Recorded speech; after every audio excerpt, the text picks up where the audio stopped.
Hello, everyone. Welcome into yet another Victory Monday. We're getting so spoiled here on Xfinity Monday Live. And with your favorite, my favorite, everybody's favorite, Marvin Mims Jr. in the house, kind enough to join us after an insane game. Are you exhausted? Because I know everybody was exhausted from watching that. Yeah, I'm exhausted. Body's hurting. I'm emotionally exhausted. It was a lot. Yeah. It was a lot, especially for it to be a night game on the East Coast, too. Yeah. Everything just feels so much later over there. But it was fun. When the Commanders went for two, were you like, oh, thank God the game's going to end either way? Part of me was. Because I took such a beat in that game, and part of me was like, they're going for two, and our defense is amazing. Yeah. They always come to play in the best moments, and Nick Bodino making that play was huge for us. So I was happy they were going for two. Both sides came to play. All three facets came to play. A lot of Broncos fans are like, my heart can't take this. Like the way you guys are winning. Is it exhausting for you the way you guys are winning? I mean, it's fun, but it's also like insane. Yeah, I mean it's real exhausting, and it's like. Because at the end of the game, you're just wanting to make that big play. Yeah. And we just have so many guys on our team that can make that big play. Mm-hmm. There's been games against like the Giants where I do it, or where Troy does it, or Court does it. And then last night, Evan Ingram made a huge play for us in overtime. And it's just different stuff like that. But like when you're with these group of guys, like someone will make the play, Something that really impresses me about this team is you're a relatively young team. You've got some vets in there, but this is a team that like you guys walk and talk like you've been there, like you've been to the chip, but you haven't. So where does that come from? Yeah, I think – you look at our preparation. Yeah. I mean, we're one of the only teams going 6 days in a row in training camp, and then playing a preseason game to get an off day 2 days after a preseason game. Yeah. And it just kind of comes from our mentality and our physicality and just how we go out there and just want to dominate our opponents. Yeah. And you look at us, like, historically, I mean, the Broncos haven't had a playoff run in a while, but we go to the playoffs last year and we kind of get a taste of it. And I think the coolest thing for us was, 2 weeks after, I mean, guys like Quinn Myers, Alex Singleton, like captains, leaders, they're back in the weight room preparing for next season. Yeah. So it's been cool, just to kind of see everybody, and especially we have like Dre and Talanoa Hufanga on the team now, and those guys have been exceptional in their roles, and just seeing how everything's coming together. Yeah, that's incredible. So I love that you said that. Like, do you guys still kind of think about last year in Buffalo?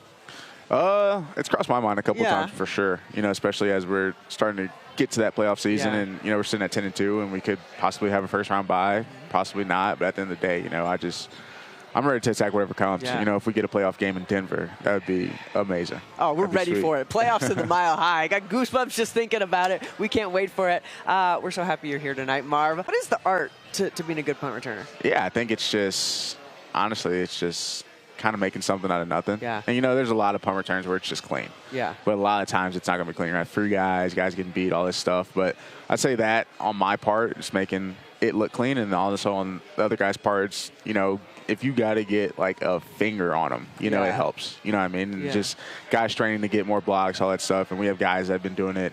Drew Sanders has been doing it for a while. JL Skinner's been doing it really good. And I think the jammers on the ends, too, that's a big thing. As long as we can get those two guys handled, we have a chance to start to return. And, the way things have been going here for the past 3 years, we start to return. You never know what's going to happen. Yeah. Is there any way to prepare for the hits you take, both kick and punt? Because you get rocked out there sometime, right? And there's not contact during the week. Yeah. No, not at all. I mean, sometimes you just got to take it how it comes. And, I kind of pride myself on being tough, and you take some hits, and some of them like, like I'm done. You know what I mean? Like I do not want to get back up and go out there next play. But you just gotta keep going. I mean, that's the name of the game, and I think when I started wearing like more protective stuff, so when I started playing running back next year, because I was like, I'm not gonna let any of these linebackers catch me. Yeah.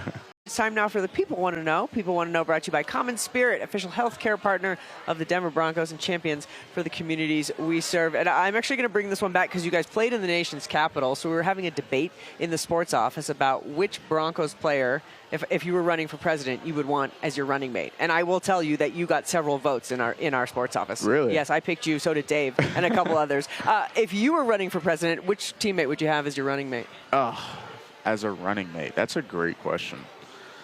Part of me would want to say like Cortland Sutton. Okay. Like kind of on like the serious but silly side. Yeah. But if I was going like straight serious, definitely Bo Nix. Okay. Like just all business. All business. Yeah, for sure. That'd be pretty good. I feel like that'd be good. Malcolm Roach also got a couple votes because, you just kind of like he would be definitely be like a TV everybody. guy. Yeah, right? but you did win in our office. So there you go. We're going to take in Marv. Hey, Marv, you guys are rolling. You're 10-2. Do you ever, I know you're week to week, one game at a time, but it's hard to get 10 wins. do you allow yourself to take a step back and kind of see where you guys are? You only got 2 losses. You got 10 wins. It's kind of a big accomplishment. I think like the last time I like really like sat back and like looked at it all was after the KC game, and, you know, going in the bye week. But you know, you say that 10 wins, and I honestly haven't even thought about it. Like I think like for us, we just get so caught up in the week to week, and you know, we get in the routine and we kind of do the same practice schedule every week. So we just get so caught up into that and our next opponent that, you know, at the end of the day, we're just playing ball. Yeah. And I think that's the right way to go about it. Yeah. Well, lucky for you guys, you have the media, and we just get to annoy you and keep reminding you when you're trying not to focus on it. You got Vegas coming up, going to the. It's not the same as the black hole in Oakland, and the fans, I feel like, we're a little bit crazier. But have you had any like crazy experience with Raiders fans? No, not yet. No, not yet. Not that I can think of. What about like the guy in the front row? There's like a couple of them. The guy dresses up like the gorilla. Do you ever see like any of the fans? You'll get like a couple of the hecklers like in the little bar like thing that behind. Guy. You ever see that guy? I've never seen that guy. He's always around. They heckle you? No. A little bit. Yeah. They'll like say stuff every now and then you got like I guess they have like the little bar area behind the bench. Yeah. Which is like a new type of thing, but you know, you get some people down there, but most of it's like leisure. Yeah. You know, it's so weird because you'll get like diehard fans and then guys are just there and all that stuff, so it's a weird mix. It's kind of different, you know, like in Oakland, they used to like throw batteries at the players. Yeah. It was nuts out there. Yeah. What's the craziest opposing fan base? Oh, craziest opposing fan. Oh, I don't know. I feel like I can just think about college. Yeah. You know, okay. and like you get TCU where you have like all the, you know, like the rich Texas kids behind you just like talking crap. And you got like Texas Tech. Yeah. Who like they throw tortillas at you. Can't do that anymore. Yeah, that's insane. Because like I went there twice and like both times you just see his tortillas start flying from the student section. But I think the craziest fan base for sure. You talk about like a college atmosphere. I mean, KC is definitely like a college atmosphere when you go to play there. And I think like the home of the Chiefs thing when we do the national anthem is insane. Yeah. And it caught me by surprise my first time. And like now I always listen for it whenever we do it.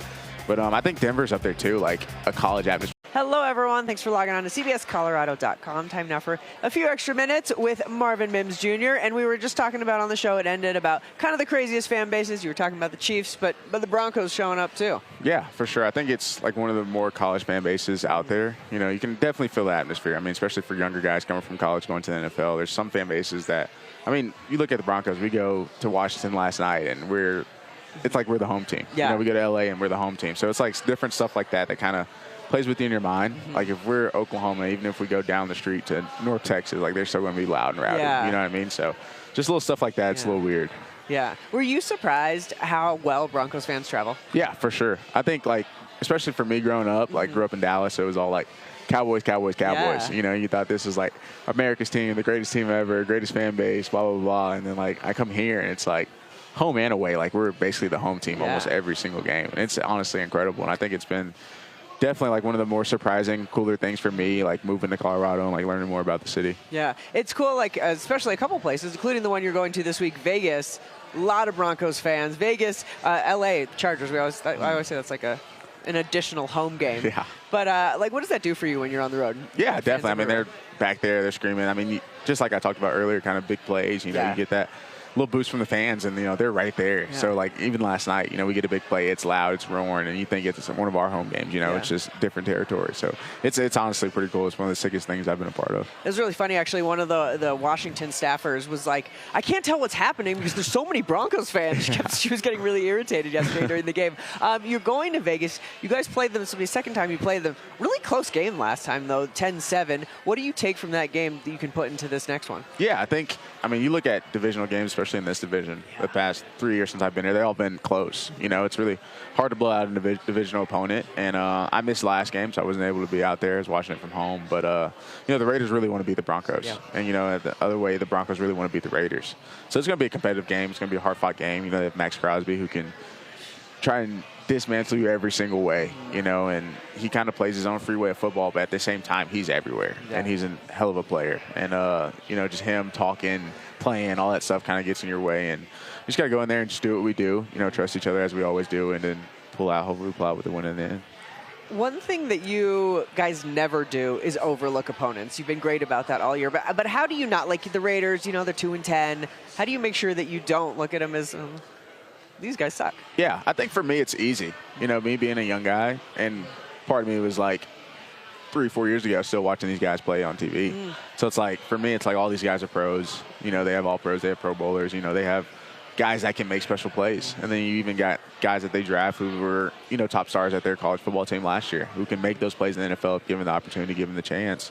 And you just got to be ready for every moment. I mean, there's guys out there trying their tails off, and sometimes we'll play teams that aren't as good. And, you know, sometimes, you know, when a coach is going to get fired or something like that, and it's like, you know, these guys are playing for their next team, next contract, next you know, opportunity. They're trying to put good film on tape. So it's like, you could say, like, a team's not good, but those guys might play their tails off because of the situation they're put in, you know, and it's just one of those things where it's like you got to go out there and give it your best every time because at the end of the day, you know, we're one of the top teams now in the AFC, and, you know, anything we do, you know, if we lose a game, drop a game, we'll be upset. You guys are, the Broncos are, we always say, like, the Broncos are so back. What you guys are now is what fans here for so long have always thought of the Broncos and known, and you've been part of this turnaround. What do you think have been the biggest contributors to turning this around and getting the Broncos now top of the AFC? Yeah, I think the biggest thing, and especially clicked this year, is just the belief in each other. And that's all three phases. You know, we go offense, defense, and then especially special teams. And I think it's something I don't take for granted at all. And I know a lot of guys looking at me in the locker room is like, you know, you're like one of the guys on special teams. Like, you make all these big plays and stuff. And I take that, you know, with the utmost honor, you know, and it's something that we've done this year that's been huge for us. And just kind of believing in each other, trusting each other, all of it clicking, working hard, knowing how each other's worked, and just kind of playing for each other. Yeah. You know, we don't take each other's work lightly. And you see Quinn Miners in there squatting 500 pounds. You don't take that lightly. You know, you want to go out there and play hard for that guy because, you know, he's putting it all on the line. You guys definitely all play hard for each other. What's it like walking in the facility? 5 wins in a row, 6 wins in a row, 7, 8, 9 wins in a row. I mean, what's it like every week now that you guys are just like on this roll? Yeah, I think it's been cool. You know, in our locker room, there's such a mix. You know, you got Bo Nix, who's serious. You got Cortland Sutton, who can be a little mix. You got Malcolm Roach, who's like always playful but serious, and then on game day he's like really serious. And then you have Jonathan Cooper, who's like, if you look at him, you think he'll kill you on game day. So it's like we have all these mix of guys, but we all mesh and gel so well. You know, especially in the locker room, and just going through week to week and practice and going as hard as we can. You know, while keeping it safe within the lines and all that stuff, and just, you know, piecing it together. I mean, it's been great. You know, being able to go to the facility and just enjoy yourselves and have fun while we're out there winning. You know, and at the same time taking it seriously. Yeah. Well, it's been just amazing. Marv, you're the best on and off the field. We appreciate you so much. Thank you for taking the time. Yeah, no problem. Thank you for having me. Marvin Mims, make sure you vote for him for the Pro Bowl, guys. Got to get that voted up. Marvin Mims to the Pro Bowl for a third year in a row. That'll do it. Thanks for joining us. We will see you guys next time.